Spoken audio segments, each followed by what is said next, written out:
Quiero tocar un poquito sobre eso, ¿no?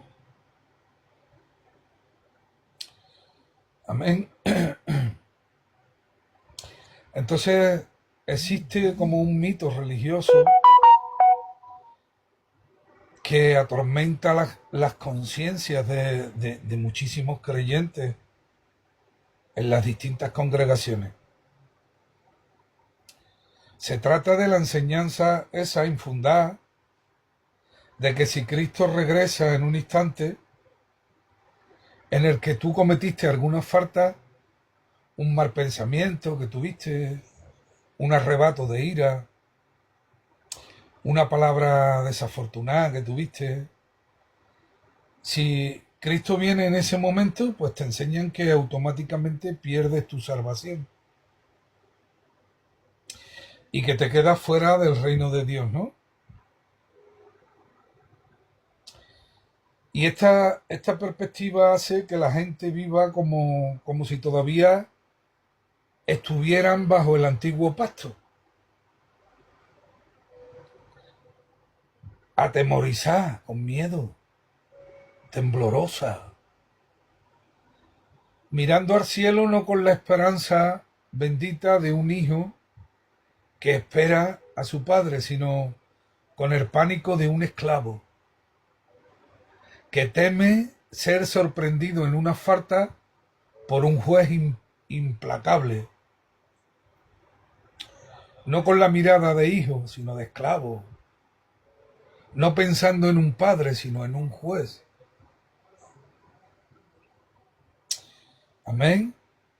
Y esa forma de pensar destruye tu paz, alimenta el legalismo y reduce la obra perfecta de Jesucristo a un seguro de vida frágil que se rompe con el menor tropiezo que tengas, ¿no?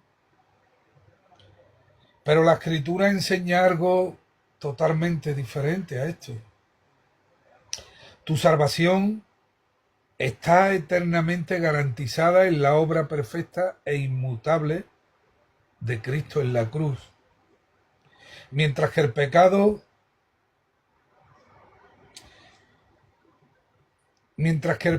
práctico en tu vida terrenal no destruye tu salvación, pero sí tiene una consecuencia, claro. Afecta a tu comunión diaria con el Padre, afecta a tu testimonio en el tiempo presente.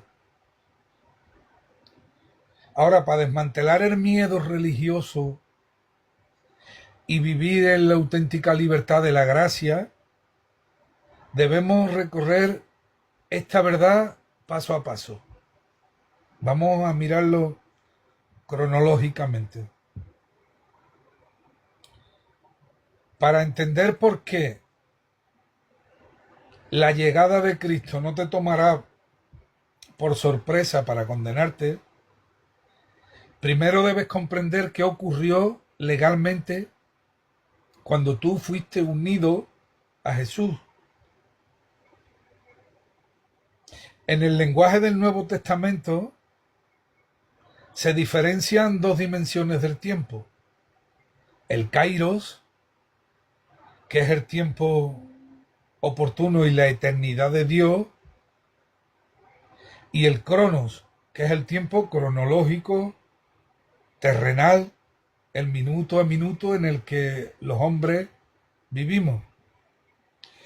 Tu salvación fue resuelta por Dios en el plano eterno, sobre la base de un sacrificio que jamás necesita repetirse. Leemos la Biblia. Hebreos 10, del 11 al 14. Y ciertamente todo sacerdote está día tras día ministrando y ofreciendo muchas veces los mismos sacrificios que nunca pueden quitar los pecados. Pero Cristo, habiendo ofrecido por los pecados un solo sacrificio para siempre, se ha sentado a la diestra de Dios. De ahí en adelante, esperando hasta que sus enemigos sean puestos por estrado de sus pies, porque con una sola ofrenda hizo perfectos para siempre a los santificados. Amén. Observa las palabras del texto. Dice, con una sola ofrenda hizo perfectos para siempre a los santificados. Amén. Ahora, bajo la ley mosaica, en el antiguo pacto, el sacerdote ofrecía sacrificios continuamente, porque la sangre de los toros y de los machos cabríos no podían borrar el pecado del hombre. Pero cuando Jesús murió, ofreció un solo sacrificio definitivo. En ese sacrificio único quedaron pagadas todas tus transgresiones, las de tu pasado, las de tu presente y las que cometerás en tu futuro aquí en la tierra. Y hablamos de tus transgresiones. Si el regreso de Cristo dependiera de que te encuentres en un estado de perfección moral absoluta,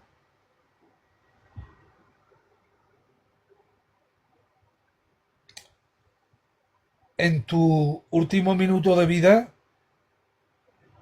entonces la salvación no sería por gracia, ni dependería del sacrificio de Cristo, sino de la suerte que tuviera en ese último momento, ¿verdad? O de tu desempeño personal en ese último instante. Dependería en definitiva de ti. Leemos la escritura en Romanos capítulo 8, versículos del 1 al 4. Ahora pues, ninguna condenación hay para los que están en Cristo Jesús, los que no andan conforme a la carne, sino conforme al Espíritu. Porque la ley del Espíritu de vida en Cristo Jesús me ha librado de la ley del pecado y de la muerte. Porque lo que era imposible para la ley, por cuanto era débil por la carne, Dios enviando a su Hijo en semejanza de carne de pecado, y a causa del pecado, condenó al pecado en la carne para que la justicia de la ley se cumpliese en nosotros, que no andamos conforme a la carne, sino conforme al Espíritu. Amén. Aquí Pablo nos dice que tal vez no hay condenación si te portas bien en ese último segundo. Dice, y además lo dice tajantemente, ¿verdad? Ninguna condenación hay para los que están en Cristo Jesús. Tu posición judicial está sellada. La salvación no es una puerta giratoria como esa que hay en los hoteles, ¿verdad? Por la que entras y sales cada vez que tienes un fallo y te arrepientes. Amén. Si la salvación no se pierde cuando pecas, ¿significa entonces que el pecado no tiene consecuencias? ¿Y que el creyente le da igual pecar o no pecar? De ninguna manera. Aquí es donde la religión se equivoca, al no saber explicar la diferencia entre la salvación y la comunión. Recurre a la amenaza del infierno para infundir miedo y controlar la conducta de la gente. El pecado en la vida del creyente, dentro del cronos, que es tu vida diaria en el cronos, en el tiempo al cual estamos sujetos los seres humanos. El pecado en nuestra vida, en nuestro cronos, no afecta tu estatus de hijo, pero sí afecta dos áreas vitales. Una, afecta tu comunión, como he dicho antes, ¿verdad? Íntima con el Padre y tu gozo. El pecado interrumpe la fluidez de la relación. No te conviertes en un extraño o en un enemigo de Dios, sino en un hijo desobediente que pierde la paz, la sensibilidad espiritual y esa comunión con el Padre. En Primera de Juan 1, capítulo 1, versículos 5 y 7, dice la Escritura: este es el mensaje que hemos oído de Él y os anunciamos. Dios es luz y no hay ningunas tinieblas en Él. Si decimos que tenemos comunión con Él y andamos en tinieblas, mentimos y no practicamos la verdad. Pero si andamos en luz, como Él está en luz, tenemos comunión unos con otros y la sangre de Jesucristo su Hijo nos limpia de todo pecado. Amén. Aquí nota que Juan no está hablando de perder la salvación, sino de tener comunión. Cuando caminas en desobediencia, la luz de Dios expone tu falta. Tu conciencia se contrista y pierdes la sintonía de la relación con el Espíritu Santo. Un padre terrenal, amoroso, no echa a su hijo a la calle ni lo repudia cuando comete una falta. ¿Qué hace? Lo corrige para protegerlo y formarlo. De la misma manera Dios trata con las faltas de sus hijos en el cronos mediante la disciplina del Padre. Primera de Corintios 11, 29 y 32. Porque el que come y bebe indignamente sin discernir el cuerpo del Señor, juicio come y bebe para sí, por cual hay muchos enfermos y debilitados entre vosotros, y muchos duermen. Si pues nos examinásemos a nosotros mismos, no seríamos juzgados, mas siendo juzgados somos castigados por el Señor, para que no seamos condenados con el mundo. Este es un pasaje también contundente. En Corinto había unos creyentes actuando de forma desordenada en la cena del Señor. ¿Qué hizo Dios? ¿Los envió al infierno o los despojó de la salvación eterna? No. Los disciplinó en el plano físico. ¿Por qué? Porque había enfermedad, incluso muerte prematura, física, para que no fueran condenados con el mundo. La disciplina en el tiempo presente es la prueba de que eres un hijo seguro, no un condenado. Amén.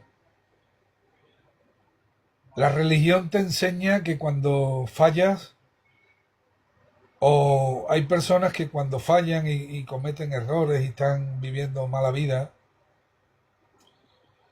pues se esconden de Dios, ¿no? Porque no se sienten, porque les da vergüenza, hasta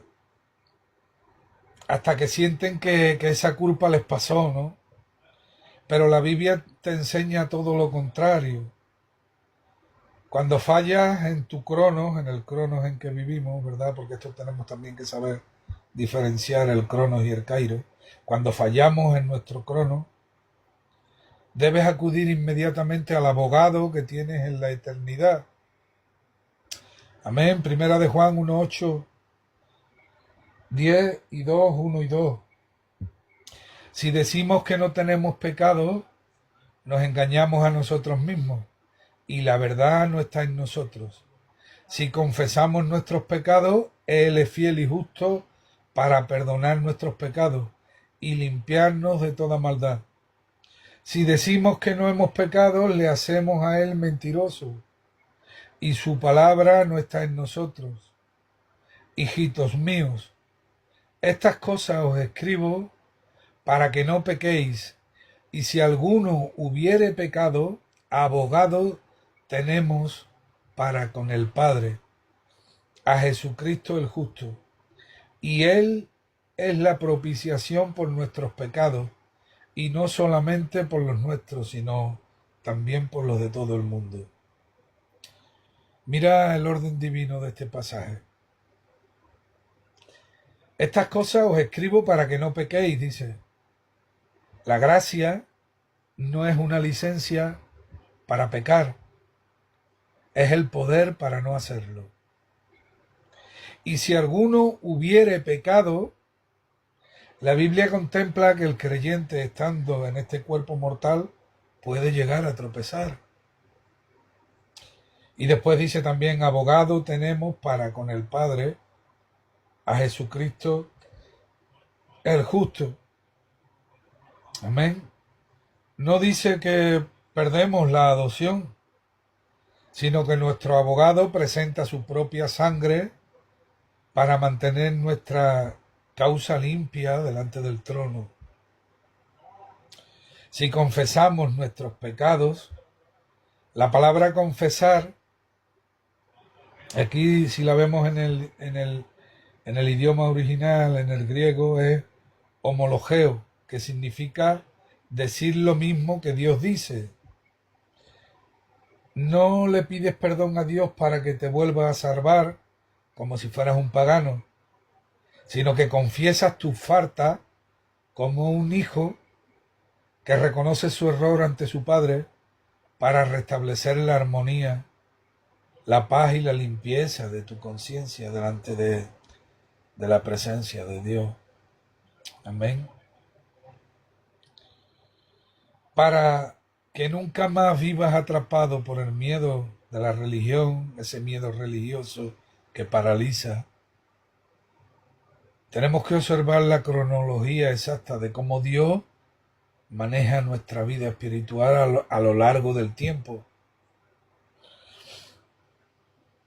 En el pasado, cuando nos convertimos o cuando te convertiste, llegaste a Cristo muerto en tus delitos y pecados. No aportaste ninguna obra buena. Creyó tu corazón, fuiste regenerado por la simiente incorruptible de Dios. Primera de Pedro 1:23. Y sellado con el Espíritu Santo para el día de la redención. Efesios 4:30. En ese momento tu registro criminal fue borrado legalmente de los archivos celestiales para siempre. Amén. Eso es la fase 1. Cuando llegaste en la fase 2, vives en un mundo caído y con un cuerpo no glorificado. Aunque tu espíritu es nuevo y aborrece el pecado, aún batallas con la carne. Amén. Que esa es la eterna lucha que tenemos. Identificar en el espíritu lo que ya somos y apartar el velo que no permite ver la obra en el espíritu, que es la carne. Gloria a Dios. Entonces, como digo, si perseveras en la fe, experimentas paz, fruto espiritual y recompensas. Si tropiezas en una falta, el Espíritu Santo te redarguye. ¿Qué significa esta palabra? Te convence de justicia, no de condena. La sangre de Cristo te mantiene limpio legalmente. La disciplina del Padre te corrige si perdiste la desobediencia. Y la confesión te hace estar en la comunión diaria con Él. Amén. Después, cuando Jesús regrese a buscar a su iglesia, no viene a hacer una inspección policial de última hora para ver a quién atrapa en un desliz, en ese fallo. No, y por ese fallo te condenaste. Él no viene como un policía a atrapar a hijos que se debilitan en un momento determinado. Él viene a consumar la salvación que Él mismo compró con su sangre. Amén. En Hebreos 9, 27 y 28 dice la Escritura: y de la manera que está establecido para los hombres que mueran una sola vez, y después de esto el juicio. Así también Cristo fue ofrecido una sola vez para llevar los pecados de muchos, y aparecerá por segunda vez sin relación con el pecado para salvar a los que le esperan. Amén. Aquí nota la expresión cuando dice aparecerá por segunda vez sin relación con el pecado. En su primera venida, Jesús vino a lidiar con el pecado en la cruz. Amén. En su segunda venida no viene a juzgar ni a tratar con el pecado de su iglesia. Viene a recoger a los suyos, transformar sus cuerpos mortales y otorgar la herencia prometida. Amén. Así que es hora de derribar los altares del miedo religioso y la teología del temor. Si el día de hoy Cristo regresa y te encuentra batallando con una debilidad, sufriendo un mal momento o cayendo en un fallo del cual tu espíritu se arrepiente, nunca vas a perder la salvación. Tu salvación no se sostiene por la perfección de tu conducta de hoy, sino por la perfección de la sangre que Jesús derramó hace 2000 años en el Calvario. La religión te dice, pórtate bien, para que no te quedes si Cristo viene. El Evangelio te dice, Cristo ya pagó por ti. Camina en santidad por amor y gratitud hacia aquel que te amó y se entregó por ti. Amén. Así que deja de vivir como un esclavo que teme ser expulsado de la casa en cualquier momento. Eres un hijo, una hija de Dios, comprada a precio de sangre, justificados para siempre, guardado en la mano del Padre y esperando con gozo y no con terror ni con miedo el bendito retorno de tu Salvador. Amén. Y quiero hacer más hincapié, ¿no?, en que las transgresiones que podemos cometer no nos condenan, porque la salvación está segura. Amén. Eso es precisamente el núcleo donde la mayoría de los creyentes chocan con la teología tradicional y donde se necesita poner toda la fuerza de la verdad bíblica. Escucha bien. Las transgresiones que cometes como creyente no tienen el poder de condenarte ni de quitarte la salvación, porque la salvación no se sostiene por tu capacidad de no pecar, sino por la eficacia absoluta de la sustitución de Cristo. Para que este punto quede grabado a fuego, vamos a profundizar así más directo, así claro y contundente, en por qué tus faltas, tus fallos, tus fallas no pueden condenarte, analizando qué hizo Jesús en la cruz con tus transgresiones. Amén. Aquí hablamos de la naturaleza del sacrificio sustitutivo que otras veces he tocado, ¿verdad? ¿Qué significó pagar por todo? El error de la teología del miedo es pensar que la cruz fue un pago parcial o un borrón y cuenta nueva. que solo cubrió lo que hiciste antes de conocer a Cristo, dejando tu futuro a la suerte de tu buen comportamiento. Eso se llama religiosidad. Porque el sacrificio de Cristo, si el sacrificio de Cristo solo hubiera pagado tus pecados pasados, la cruz habría sido insuficiente. Porque cuando Jesús murió hace 2000 años, todos tus pecados eran futuros. Tus faltas de ayer, las de hoy y las de dentro de 10 años. Amén. Colosenses 2, 13 y 14.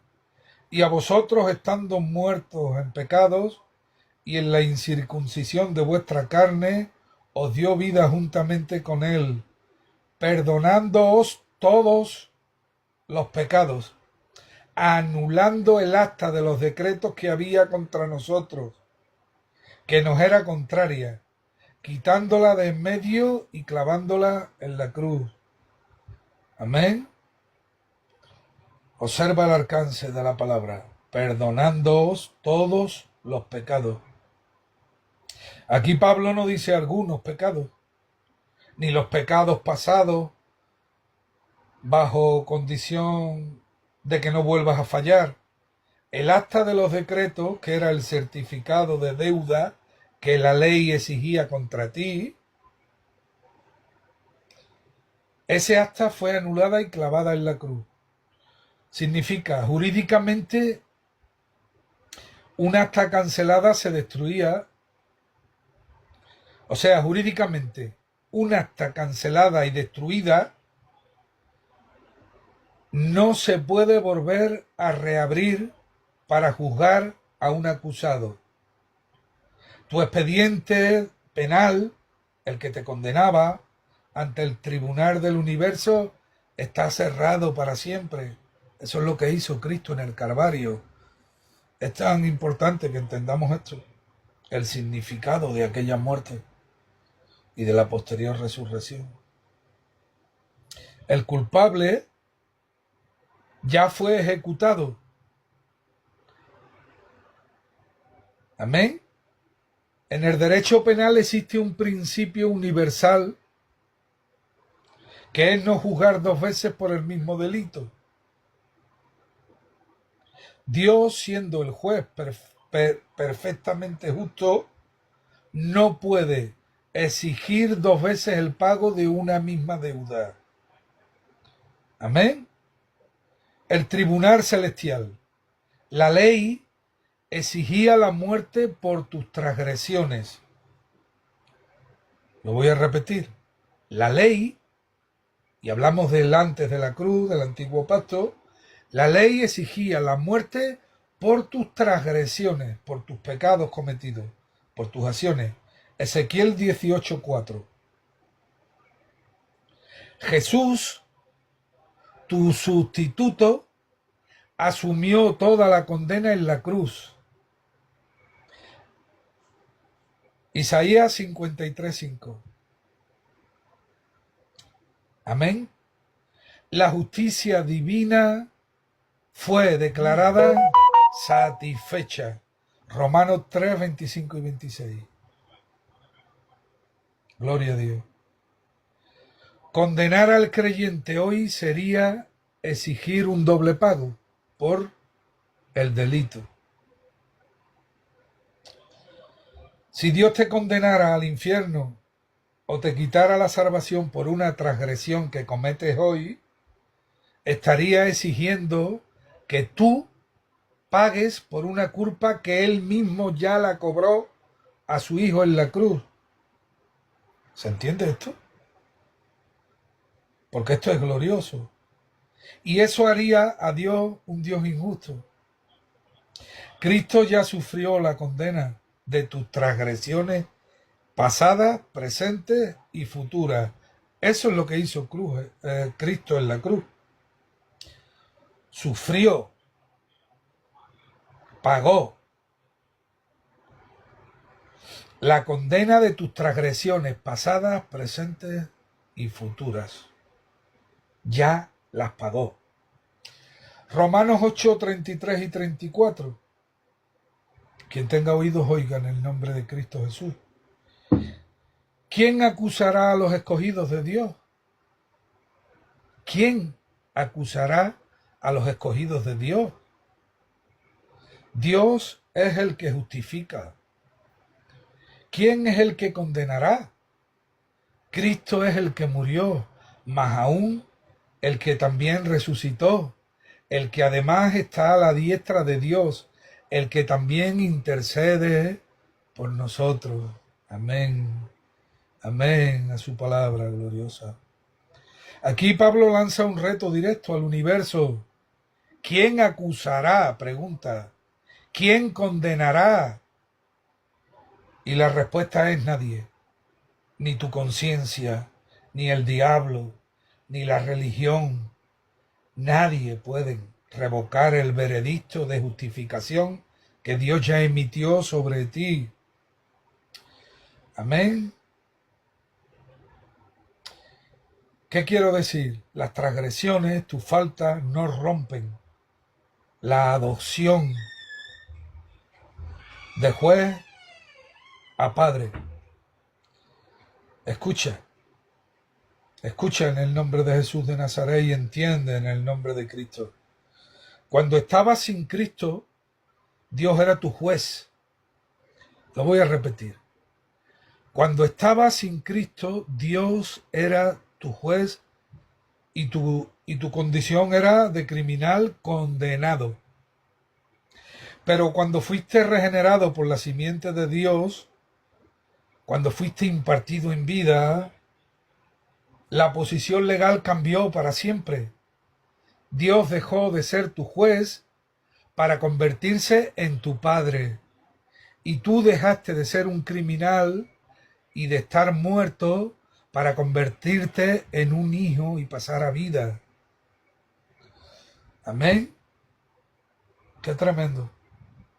Las transgresiones de un hijo nunca anulan su filiación. Por si alguien no lo entiende, la filiación significa el ser hijos. Quiere decir que tus faltas que cometas no anulan que seas hijo. Un hijo puede desobedecer, equivocarse o actuar con torpeza, pero su ADN no cambia por su conducta. Amén. La transgresión de un hijo activa la disciplina y la corrección del padre, pero jamás condena ni la expulsión de la familia. Amén. Hebreos 12, 6 y 8. Porque el Señor al que ama disciplina y azota a todo el que recibe por hijo. Si soportáis la disciplina, Dios os trata como a hijos. Porque ¿qué hijo es aquel a quien el Padre no disciplina? Pero si se os deja sin disciplina, de la cual todos han sido hechos participantes, entonces sois bastardos y no hijos. Si tus transgresiones te hicieran perder la salvación, Dios no te disciplinaría como a un hijo, te condenaría como a un extraño. La existencia de la disciplina en tu vida cuando fallas es la prueba absoluta de que tu salvación está segura y de que sigues siendo su hijo. Amén. Ahora tenemos que saber diferenciar entre dos cosas.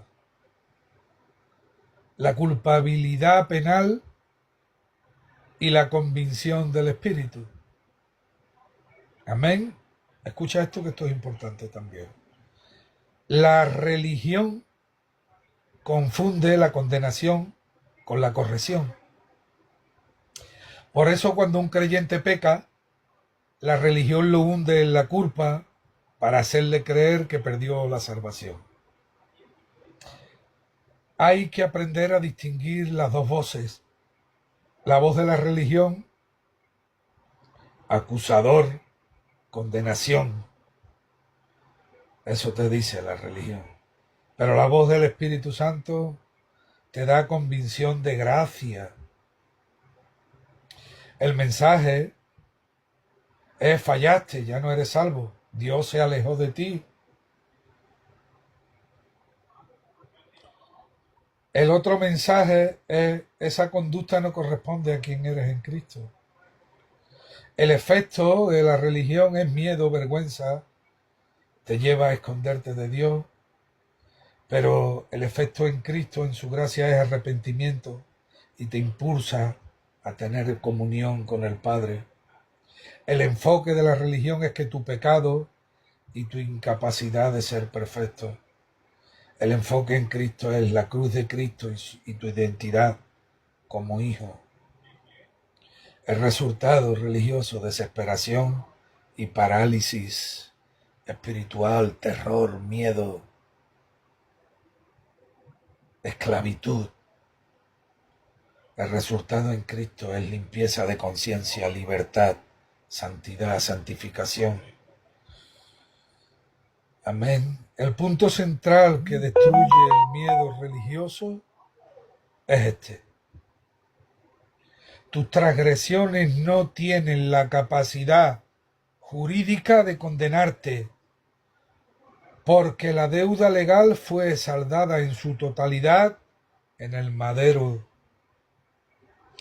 Tu salvación no es un premio a tu perfección moral, porque no la tienes. Es el regalo de la justicia imputada de Cristo.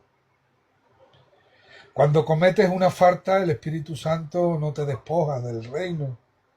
Te recuerda que eres un hijo comprado a precio de sangre para que te levantes y limpies tus vestidos en la gracia del Padre y sigues caminando en libertad, viviendo el día a día en nuestro cronos, la santificación, en el proceso de la santidad, de ir viendo la obra consumada, lo que Dios ya nos ha concedido a través de su Espíritu. Tenemos que apartar el velo de la carne para que sea visto la plenitud. Y no vives bien para no irte al infierno. Vives bien porque ya fuiste trasladado al reino de su amado Hijo y perteneces a Él para siempre. Amén. Bueno, yo creo que hasta ahí, porque tampoco quiero alargarlo mucho más. No quiero hacer compartir tan largo, porque después quiero que la gente pueda verlos completos y que tenga sustancia, porque de eso se trata, de que escudriñemos lo que dicen las Escrituras. Las Escrituras señalan a Cristo y nos dan testimonio de Él. Señalan, testifican sobre la vida. La vida es una persona. La palabra de Dios es una persona. El Evangelio es una persona. La gracia es una persona. Todo se encuentra en Cristo. Y las Escrituras solo hacen dar testimonio y testificar de esa persona, de Jesús de Nazaret, desde el Génesis hasta el Apocalipsis.